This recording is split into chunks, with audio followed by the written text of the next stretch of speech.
태어났지만 죽을 운명이었기 때문이라고 그녀는 말했습니다. 형제 살해. 카인이 아벨을 죽인 일은 그의 부모에게 전혀 예상치 못한 일이 아니었습니다. 이브는 꿈에서 아벨의 피가 카인의 입으로 흘러들어가는 것을 보았고 카인은 그것을 탐욕스럽게 마셨지만 그의 형은 그에게 전부 마시지 말라고 간청했습니다. 그녀가 아담에게 꿈을 말했을 때 그는 이것이 카인의 손에 아벨이 죽는 것을 예고하는 것이 아니기를 하고 한탄하며 말했습니다. 그는 두 소년을 분리하여 각자의 거처를 정해 주었고 각각에게 다른 직업을 가르쳤습니다. 카인은 땅을 경작하는 사람이 되었고 아벨은 양을 치는 사람이 되었습니다. 모두 헛수고였습니다. 이러한 예방 조치에도 불구하고 카인은 그의 형을 죽였습니다. 아벨에 대한 그의 적대감에는 여러 가지 이유가 있었습니다.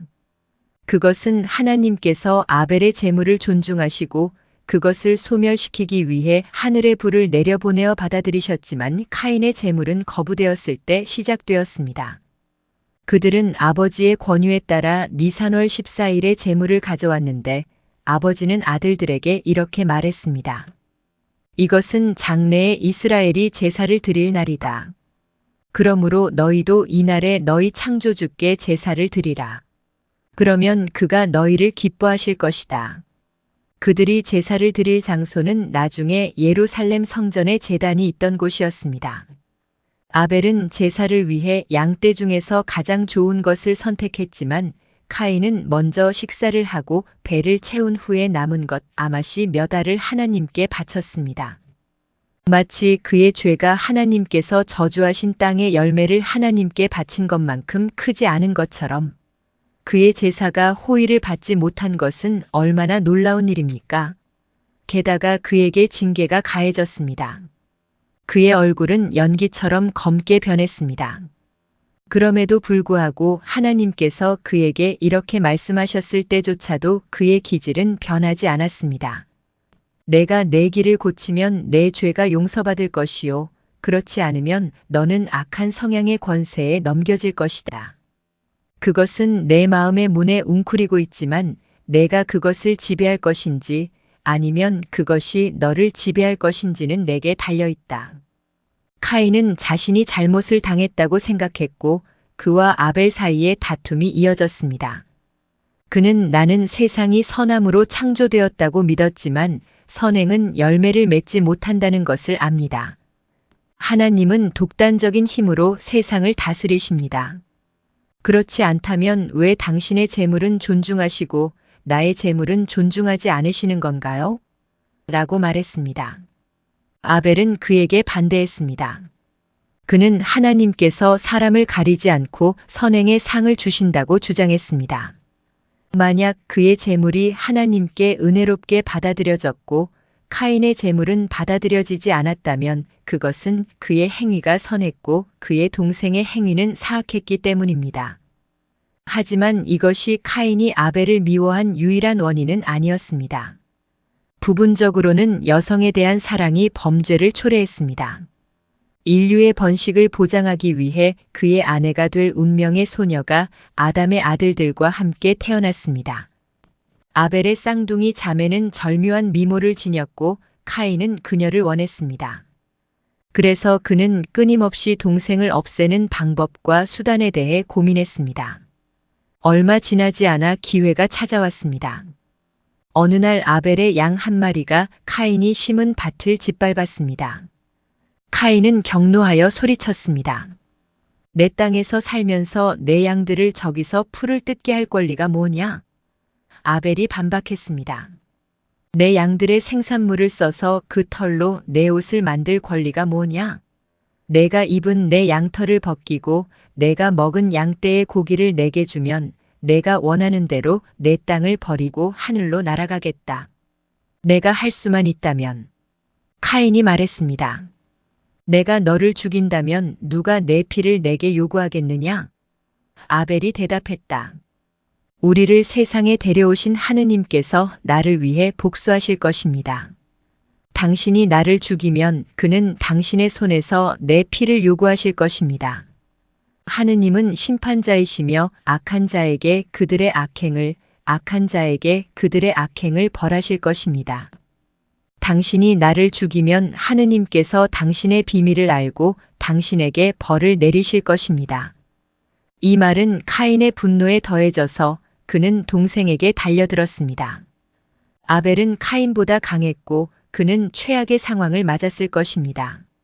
하지만 마지막 순간에 그는 자비를 구했고 온순한 아벨은 그를 놓아주었습니다. 그는 자신이 자유롭다고 느낀 순간 다시 한번 아벨에게 등을 돌려 그를 죽였습니다. 악을 행하지 말고 악이 내게 떨어지지 않도록 하라는 속담은 참말입니다. 카인의 형벌. 아벨의 죽음의 방식은 상상할 수 있는 가장 잔인한 방식이었습니다. 어떤 부상이 치명적인지 알지 못한 채 카인은 그의 몸 전체에 돌을 던졌고 돌 하나가 그의 목을 치고 죽음을 초래했습니다. 카인은 살인을 저지른 후 도망가기로 결심하고 부모님께서 아벨에 대해 저에게 계산을 요구하실 겁니다. 이 세상에는 다른 인간이 없으니까요. 라고 말했습니다. 이 생각은 하느님께서 그에게 나타나셔서 다음과 같이 말씀하셨을 때 그의 마음을 스쳐 지나갔을 뿐입니다. 부모님 앞에서는 도망칠 수 있지만 내 앞에서는 나갈 수 없느냐? 누구든지 내가 보지 못하도록 은밀한 곳에 숨을 수 있느냐? 아벨이 당신을 자비롭게 대하고 당신을 죽이지 않은 것은 아깝구나. 그가 당신을 손에 넣었을 때 아깝구나. 그가 당신에게 그를 죽일 기회를 준 것은 아깝구나. 하느님께서 내 동생 아벨은 어디 있느냐? 라고 물으셨을 때 카인은 내가 동생을 지키는 자냐? 당신은 모든 피조물을 지키시는 분이시지만 나에게 계산을 요구하시다니. 사실 내가 그를 죽였지만 당신은 나에게 악한 성향을 창조하셨습니다. 당신은 모든 것을 지키십니다. 그런데 왜 내가 그를 죽이도록 허락하셨습니까? 당신께서 직접 그를 죽이셨습니다. 당신이 제 재물을 그의 재물처럼 호의적인 눈으로 보셨다면 나는 그를 부러워할 이유가 없었고 그를 죽이지 않았을 것입니다. 라고 대답했습니다. 하지만 하느님은 그의 많은 상처에서 흘러나온 내 동생의 피의 소리가 너를 향해 울부짖고 아벨의 허리에서 나올 수 있었던 모든 경건한 자들의 피도 마찬가지다. 라고 말씀하셨습니다. 또한 아벨의 영혼은 살인자를 고발했습니다. 그녀는 어디에서도 안식을 찾을 수 없었기 때문입니다. 그녀는 하늘로 날아오를 수도 없었고 그녀의 몸과 함께 무덤에 머물 수도 없었습니다. 인간의 영혼은 이전에 그렇게 한 적이 없었습니다. 하지만 카인은 여전히 자신의 죄를 고백하기를 거부했습니다. 그는 사람이 죽는 것을 본 적이 없다고 주장했고 그가 아벨에게 던진 돌이 그의 목숨을 앗아갈 것이라고 어떻게 생각할 수 있었겠습니까? 그러자 하느님은 카인 때문에 땅을 저주하여 그에게 열매를 맺지 못하게 했습니다. 카인과 땅은 한 번의 처벌로 징계를 받았는데 땅은 아벨의 시체를 붙잡아 두고 땅 위로 던지지 않았기 때문입니다. 카인은 마음의 완고함으로 말했다. 세상의 주님이시여. 당신 앞에서 사람들을 고발하는 밀고자가 있습니까? 제 부모님은 살아있는 유일한 인간이며 그들은 제 행위에 대해 아무것도 모릅니다. 당신은 하늘에 계시는데 땅에서 무슨 일이 일어나는지 어떻게 알 수 있습니까? 하느님은 대답으로 말씀하셨다. 어리석은 자여. 나는 온 세상을 짊어지고 있다. 내가 그것을 만들었고 내가 그것을 짊어질 것이다. 마이너스의 대답은 카인에게 회개를 가장할 기회를 주었다. 당신은 온 세상을 짊어지고 계시는데 그는 말했다. 내 죄는 당신이 짊어질 수 없습니까? 참으로 내 죄악은 너무 커서 견딜 수 없습니다. 그러나 어제 당신은 제 아버지를 당신의 면전에서 쫓아내셨고 오늘은 저를 쫓아내십니다.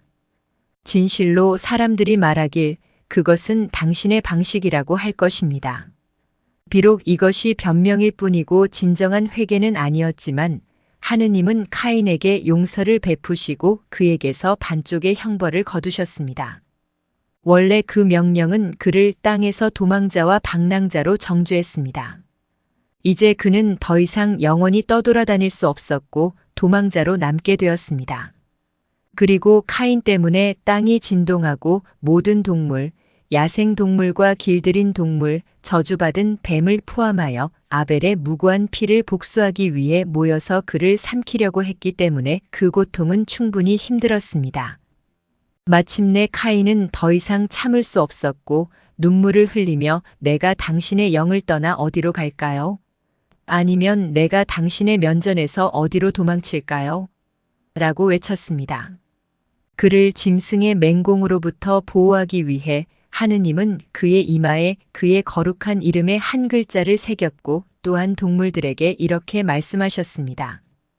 카인의 처벌은 미래의 살인자들의 처벌과 같지 않을 것이다. 그는 피를 흘렸지만 그에게 지시를 내릴 사람이 없었다. 그러나 이제부터는 다른 사람을 죽이는 자는 스스로 죽임을 당할 것이다. 그러자 하느님은 그에게 들짐승으로부터 보호해 줄 꾀를 주셨고 그를 죄인으로 표시하기 위해 나병을 앓게 하셨습니다. 카인의 회개는 비록 진심이 아니었지만 좋은 결과를 가져왔습니다. 아담이 그를 만나서 그에게 어떤 운명이 정해졌는지 물었을 때 카인은 자신의 회개가 어떻게 하나님을 달래었는지 말했고 아담은 회개는 이렇게 강력하지만 나는 그것을 몰랐다. 고 외쳤습니다. 그러자 그는 하나님께 찬양의 찬송가를 지었는데 주님께 죄를 고백하는 것은 좋은 일입니다. 라는 말로 시작했습니다. 카인이 저지른 범죄는 그 자신에게만 해로운 결과를 가져온 것이 아니라 자연 전체에도 해로운 결과를 가져왔습니다. 이전에는 그가 땅을 갈 때 땅이 그에게 맺어준 열매가 낙원의 열매와 같은 맛이었습니다. 이제 그의 노동은 가시와 엉겅퀴 외에는 아무것도 맺지 못했습니다. 아벨이 폭력적으로 죽는 순간 땅은 변하고 악화되었습니다. 희생자가 살았던 땅의 일부에 있는 나무와 식물은 그에 대한 슬픔 때문에 열매를 맺기를 거부했고 셋이 태어난 후에야 아벨의 일부에서 자란 나무와 식물이 다시 번성하고 열매를 맺기 시작했습니다. 그러나 그들은 결코 이전의 힘을 되찾지 못했습니다. 이전의 포도나무는 926가지의 다른 종류의 열매를 맺었지만 이제는 단 한 가지 종류만 맺었습니다. 다른 모든 종도 마찬가지였습니다. 그들은 다가올 세상에서만 본래의 힘을 되찾을 것입니다. 자연은 또한 아벨의 시체를 매장함으로써 변화되었습니다. 아담과 이브가 그것을 어떻게 해야 할지 몰랐기 때문에 오랫동안 땅 위에 노출된 채로 있었습니다. 그들은 그 옆에 앉아서 울었고 아벨의 충실한 개는 새와 짐승이 그에게 해를 끼치지 않도록 경계했습니다. 갑자기 애도하는 부모는 까마귀가 한 곳에서 땅을 긁어내고 그런 다음 같은 종류의 죽은 새를 땅에 숨기는 것을 보았습니다. 아담은 까마귀의 예를 따라 아벨의 시체를 매장했고 까마귀는 신으로부터 보상을 받았습니다.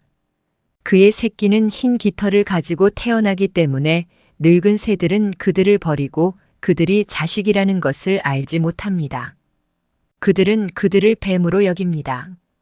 신은 깃털이 검게 변할 때까지 그들을 먹이고 부모 새는 그들에게 돌아옵니다. 추가 보상으로 까마귀가 비를 기원할 때 신은 그들의 청혼을 들어줍니다. 7 대지의 주민들